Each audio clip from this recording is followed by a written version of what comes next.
Welcome, Pooja. Welcome, Sadhna. I've been seeing your photographs. It's nice to see you around here. So it's good to be on the panel with you. And thank you, everyone from the SHN network who worked relentlessly answering our questions. So appreciate your time and effort.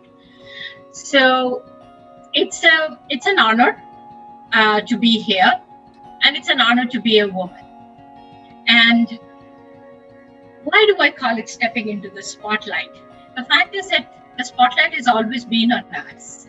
It's how we choose to accept whether it is on us or not. So when we look at leadership roles, why only 8 or 10 or 15% of the women are in the boardroom?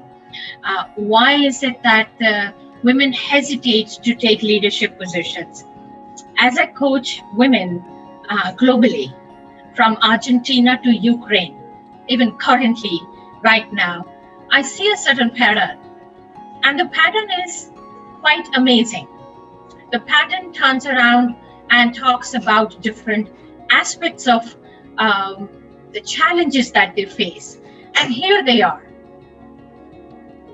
So the research has shown that while they're smart, wholehearted women, they're experiencing one or two, maybe two or more, but I think I'll stay with one or two. And it is about, I'm not ready yet myth. Nagging insecurities in your abilities and capabilities.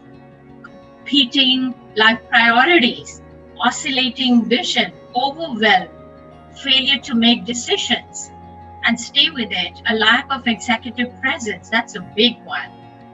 Unwillingness to promote oneself and be less visible.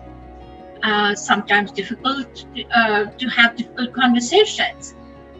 Oh, another big one, not just men, but both men and women have the challenge of hesitant to network, how to break into the group, as you call it, the decision or the influential group. So can you just move to the first slide, please? Yeah, no, the first one, where I was. Thank you. The other one is pivoting to transitions. Transitions are something that happen, either they happen to you or life chooses to make them happen. Some are natural, like it can be you become a parent, so that's a natural transition. You get married, another natural. But circumstances happen, life happens, husband has to move, you get a great job, or there is some sickness in the family. All those are decisions that pivot a whole bunch of transitions. And delegation and not macromanaging. But today I'm only going to address a few of these research findings. So what women hold these perceptions? Where are these perceptions coming from? Quite a bit of them are real, some of them are actual perceptions. And it's perceptions that drive actual behavior. Now, the first myth is, I am not ready yet. But whoever is ready, no one is. As they say, fake it till you make it. We're not saying you fake it. I personally don't believe it. I just say keep going at it and keep trying at it. Having said that, what is the difference between men and women when it comes to I'm not ready yet? The difference is, I just want to open your mind as to why they're different. That's because women work with absolutes. And the absolutes are, I must be good at it. I must win. There is no chance for failure.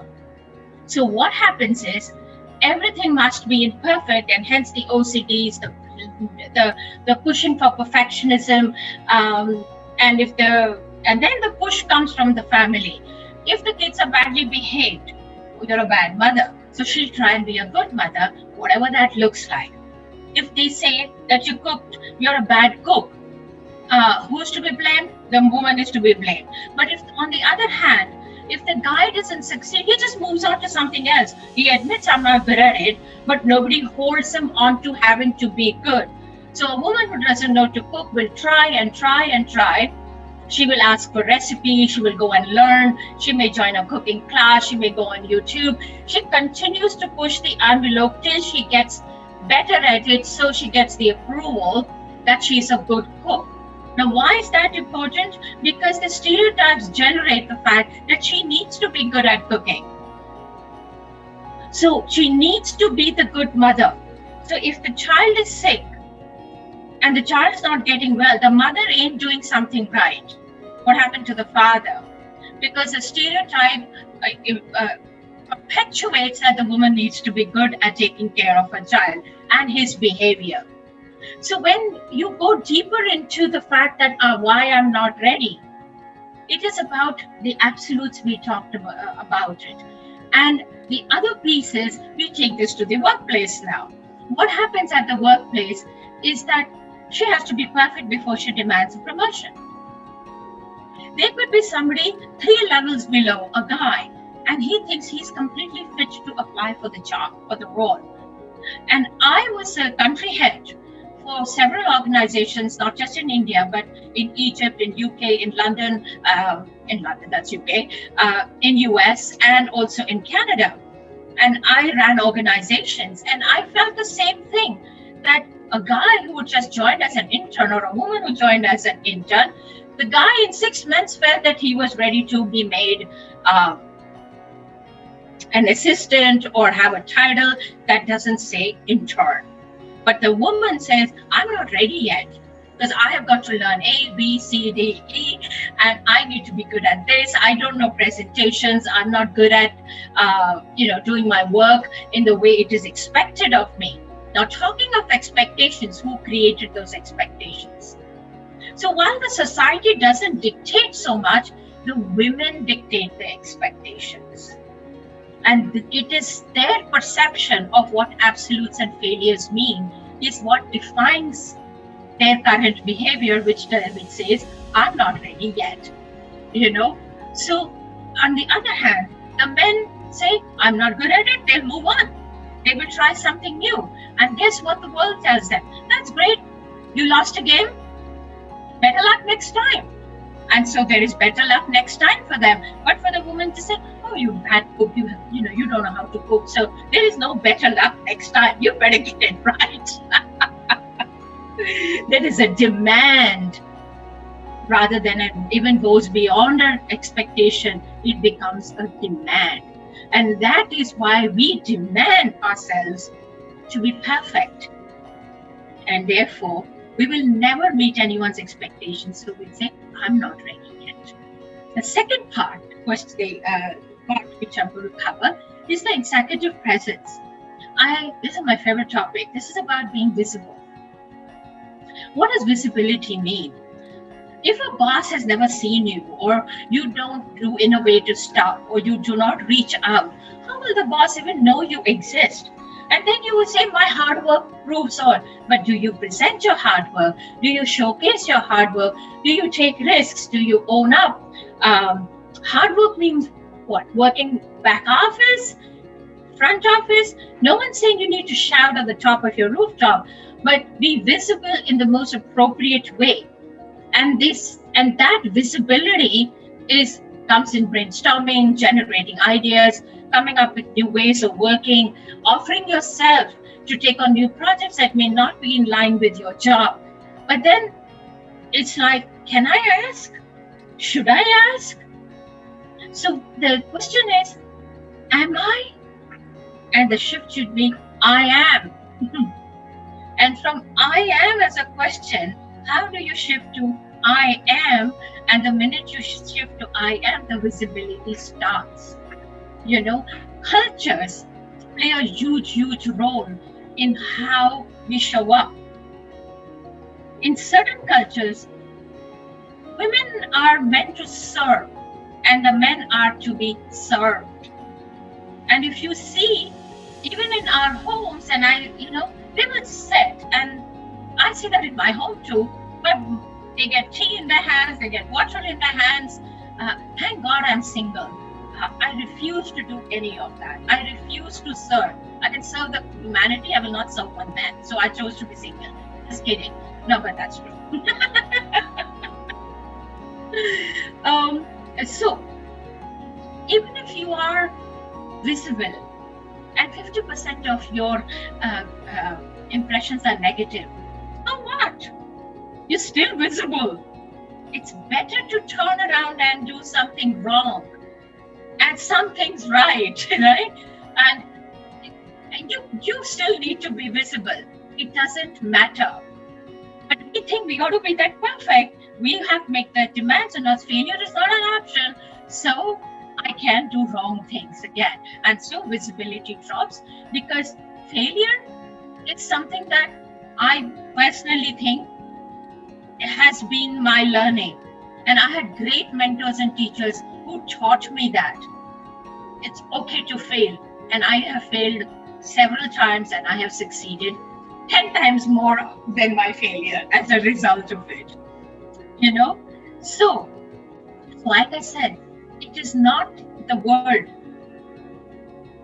It is not them. It is how females experience themselves that needs to change. And we have to overcome this so that we can fit into the male-dominated world. The structure of business is male-oriented.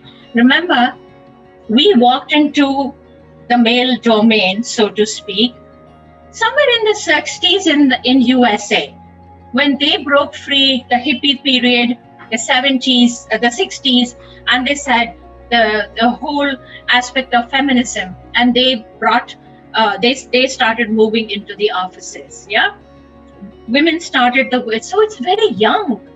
So we moved into their domain, but their domain was structured already. It was, leadership is based on military ways. It's militaristic, as they call it. So what happens is, when the structure is male-driven, the leadership qualities were male-driven. Even women-driven organizations, where I worked for a magazine, they were mostly women, but the structure was still male. We operated in a different way, but the deliverables and the approaches were still male and masculine, because the system was thus. And then we had to fit into that. And then the way a CEO had to work with the board, which is a combination of male and female, was also a bit of a challenge, because she wanted to empower and she wanted to make some changes, like daycare and having a, I'm talking 80s, okay, 80s and 90s. And where was I at that time? 90s, US. And she wanted to bring all these changes, but it was too early at that time. It was too early, this and absolutely not agreeable. On one hand, the men said, you want freedom? You got it. Now don't tell me you have children. Literally, we heard that. Don't tell me your children and your needs need to be special. And so there was this whole pushback at that time. So when I look at the initiatives of D&I, I say, should they have been initiatives? Do they really work? I'll give you an example. I went to an organization and they said, oh, it's actually 70% of the leadership was all women. And they said, we need to have this leadership program for women. And I'm like, why? They're doing such a great job. Oh, but the CEO wants it. So I said, would the CEO stand behind it? He doesn't need to. So I said, what about the 30% of the men? What about them? They said, they don't need it. We need women to get empowered. I said, so what you're really telling me is that the men are already empowered and the women need empowerment. And I want to know why. Can I talk to the women and can I talk to your CEO? And I got really, really belligerent. I've just come from Canada, okay? I just moved back here and I was horrified with their approach. And I'm like, why do they need empowerment? They do a good job. They're running 70% of them are leaders. They don't need empowerment. I can support them in case they have a challenge in performance, because I'm a coach, or they were working globally too. So in cross-cultural strategies, I could do many things, but where do they need empowerment? And they couldn't even put the finger on where the empowerment was required. Obviously, I didn't get the assignment. I was too bold. I was too progressive. It was like, she doesn't want the assignment. I said, no, I don't, because I think the men need to be in the same group as the women. Now I moved back in about 2008. It was too early to get the men into the group at that time also. I don't know whether they still do it, but I don't take on those assignments anyway. So I'm coming to the last part of the talk is about what happens next and what's currently happening. You see, men need to change their attitudes and women need to change their behaviors. I'll tell you what I mean by that. So let me first define what an attitude is. It's the person's attitude is mainly based on the experiences gained by them in the course of the life and observations. On the other hand, the behavior of a person relies on the situation. Attitude is what I believe to be true. Behavior is how I live. Now, if I look at women today, they have changed their attitude. No question about it. My time, my mothers didn't, they didn't go to have the education. We went to college, did my master's, went abroad, single, perfect. I mean, it was not done. But today, women are treated equally. They're sent to school, at least in the urban cities. I do not know about rural India for sure. And so we have changed over time. We read and said, yes, we can change, but our behaviors don't change. Why? As I explained earlier, we still believe in the expectations, make demand on ourselves. We don't shift our conditioned behaviors because the society also has conditioned expectations out of us. Now, men have shifted certain behaviors, but they haven't shifted their attitudes. They would still come and feel that the women need to be caregivers for the children. And that behavior, they may talk around and walk the talk and say, yes, women need to have equality, we can get them support, we can get them help, but in their attitude, who is a caregiver is the woman. And so it's not about shifting just the behaviors, they need to shift the attitudes. So women's programs must address men's attitudes. Only then there's going to be a shift. If we do not, we women have, as I said, we have shifted our attitudes. We are moving. So many of us who are here are giving back. We're supporting young women, pro bono work. I do so much of free coaching also with NGOs. Anyone wants, let me know. I coach young women. I work with Thrive Mentoring, which is from Switzerland. So I help women. But I want to really, if we can create a program and if we can get together and work with men and women bring up children, they instill those attitudes and behaviors also in the children, because at some point they buy into that subconsciously, not knowing. The younger generation, the millennials, and I see my nieces and who are in the 29, 30 and they have kids, I see a huge difference. No question about it. But again, I said, we're talking urban India, and it's still small. And while I lived abroad for 25 years, did I see differences? Yes, I did. But were they too much of a contrast from urban India? Potentially not.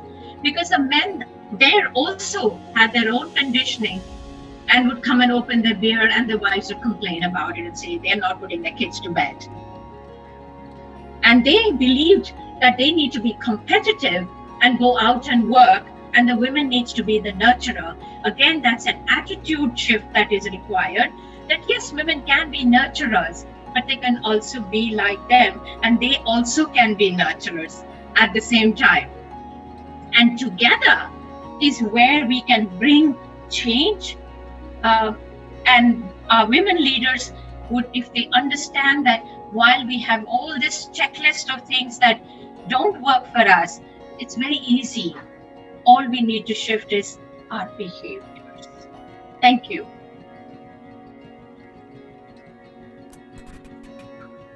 Thank you so much, ma'am. That was really inspirational.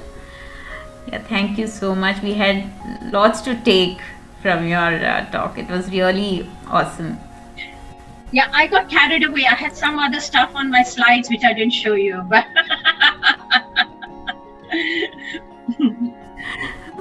It was very, very nice. I loved it. Maybe next time, ma'am, for sure, very soon. yeah, sure.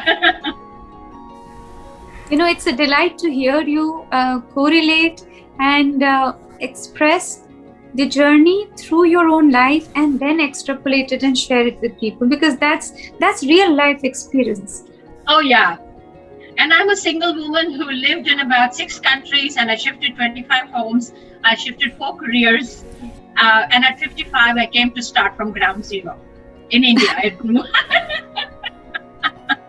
So, yes, it's easier to talk through experience. And yes, did I experience prejudice, racism? Yes, I did. But then I didn't care. I just didn't care. That's your attitude. My behavior is not going to change because of your attitude. I know who I am. That's it. And I just plugged in. Any questions? Yes. So thank you for your Anyone has any time. questions? Yeah, we'd love to answer them. Yeah, thank you so much. Not question, but I would really like to appreciate what you said, about change in attitude for men and change in behavior for women.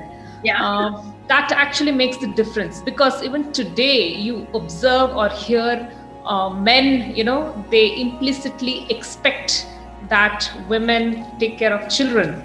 And even in my workplace, I hear managers sometimes when they talk, they say, hey, I just cannot understand how these women manage both work and house. My wife is taking care of the kid full time. They pass such comments. Or they say, I'm concerned about giving this young girl the key project because she might get married and go away. Or they even say, oh, she just got married. There's a high chance she will get pregnant and my project will come under a risk. These are the kind of thoughts that we hear. So the attitude has to change. No matter how much of training or gender sensitization training an organization gives, unless this attitude changes, nothing will change. I agree with you. You're telling me something that happened to me. I'm 65 now. So when I was 22, come from a Punjabi family. So they looked at me. I was in advertising, and it was a burgeoning industry, but very male dominated. And they turned around and said, oh, you're a Punjabi girl. It's already late, 21. You should be married by now. Haha. And you should be having children. So if I hire you here, you're going to quit and leave. So why should I spend time investing in you? And I was mighty offended. I'm talking 42 years ago. I was so offended. And I'm surprised you're telling me it still happens here in India. And I was so offended. After about 3 years, when I got the job to go abroad from India, there were 6 people who were interviewed for this job to go to London and then start the office in UK, in Egypt. I was a country head. There were 6 guys. I was the only woman. I got hired. And I actually picked up the phone and called him and I said, you know what? I'm 29. I'm still single. And woe to you, I got the job as a country head in Egypt. And I actually did that because till today, I never have not forgotten how upset I was because he said that to me, that I couldn't qualify because I was a good Punjabi girl who was scheduled to get married. Yeah, still prevalent today. And yes, even when I was younger, it used to offend me. But then over the time, I have, probably learned to ignore it. Yeah, I know. I agree with you. Time teaches you a lot of things, and the battles to pick to fight and battles, you can say ignore. Absolutely. Yeah. I was only 21 and I had no support and no one would believe me that I needed to do something. It's like, so what? Yeah, that's true. You would get married. There was no option. And there was no women's support network to say, hey, it's okay, what he said. It was more like a reality. You will get married. Yeah. Yeah. So- I truly support you, Mala, because hi, this is Pooja.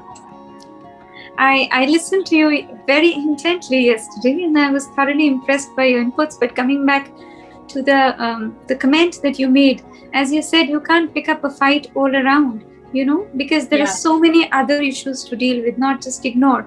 Yes. You just have to be so strong that even if it hurts you, you just show and express that you never even registered it. Yeah, And that's absolutely. the only way to go about it. Yeah, absolutely. Yeah, absolutely. I just, it was like, you said it, I heard you, and I choose not to, bye-bye. And I just go on with my stuff. Because I worked in Manhattan, and it was rough, man. They were tough people to work with. But I must say, they gave you an opportunity to prove yourself and fall if you needed to, or rise if you needed to. And that aspect I liked. And that was what gave me the courage to keep going on, because they didn't pull me down. They may have the little boys club and stuff, but they never pulled me down. And that's how I became successful. So for that, I'm eternally grateful for the men I worked with. Yes, I would also say that. And see, one other thing, notice, I think we have only one or two gentlemen on this call. If we want to change attitude, we really need men also to participate. We have 50% of the population not here, and we are talking about how amazing we are. We already know that, man. Why are we telling that to each other? It's 50%. We need them to know. I agree with you. That's why I didn't take that assignment. I said, because women know who they are. They're already leaders. Why would I need to train them? I don't want to insult them. I walked away from the assignment until today. If they don't give me men and women in the same room, I do not take an assignment. I just don't. I coach women who come to me individually.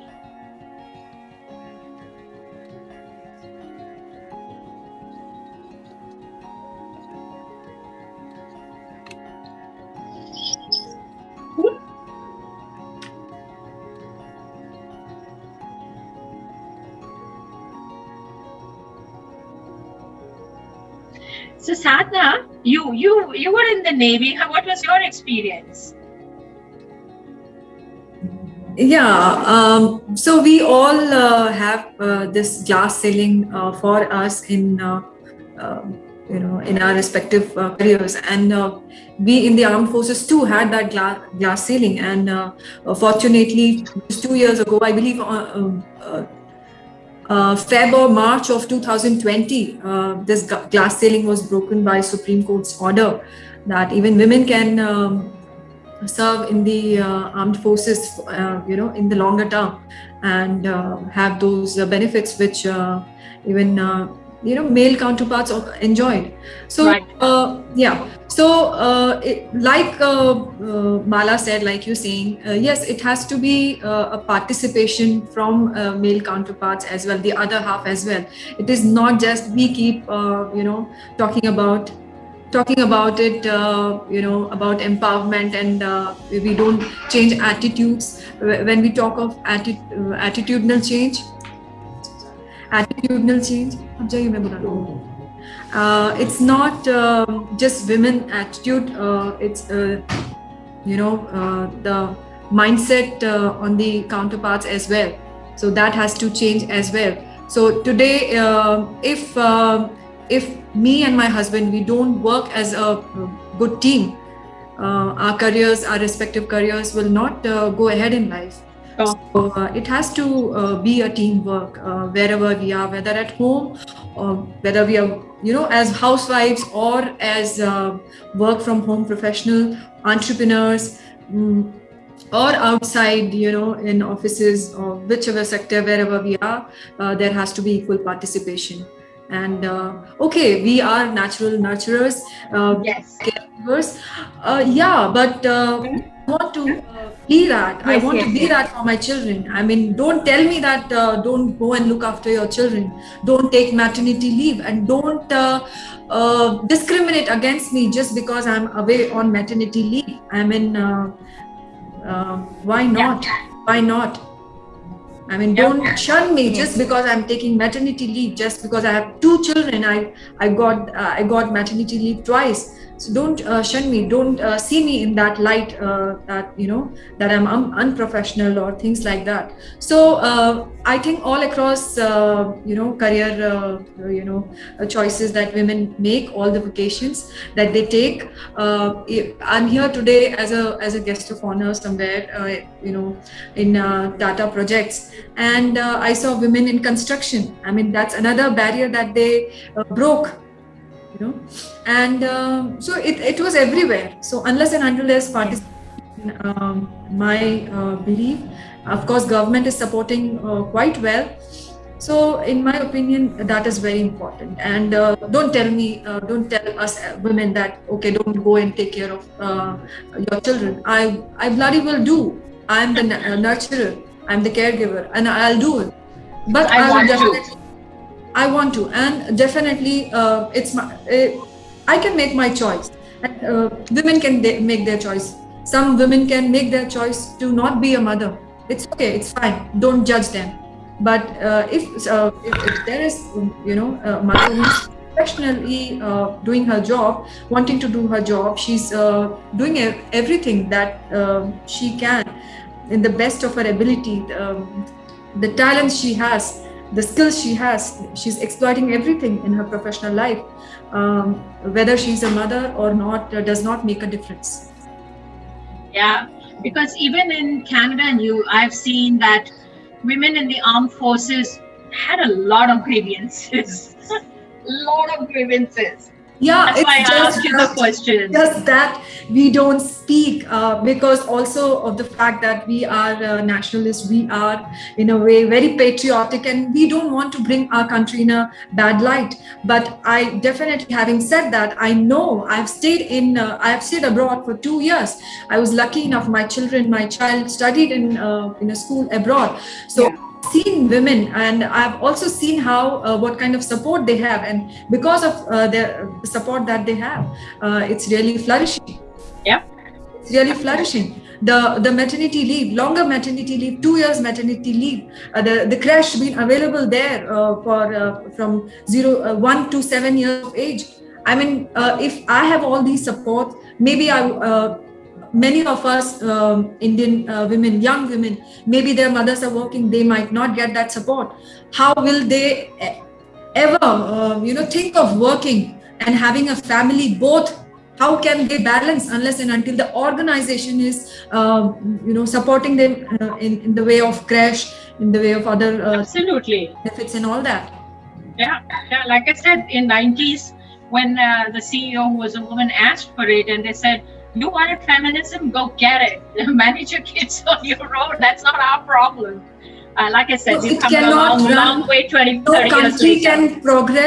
No country can progress unless and until you incorporate these aspects. Yeah, the feminine aspects. I don't want to be a man. Sure. I so love the fact that I'm a woman, that I nurtured 2 human beings inside of my womb. I'm so gifted. I feel so gifted, and I'll continue to nurture them. And I'll never thank you so much. Not to have children and things like that. Okay, whatever.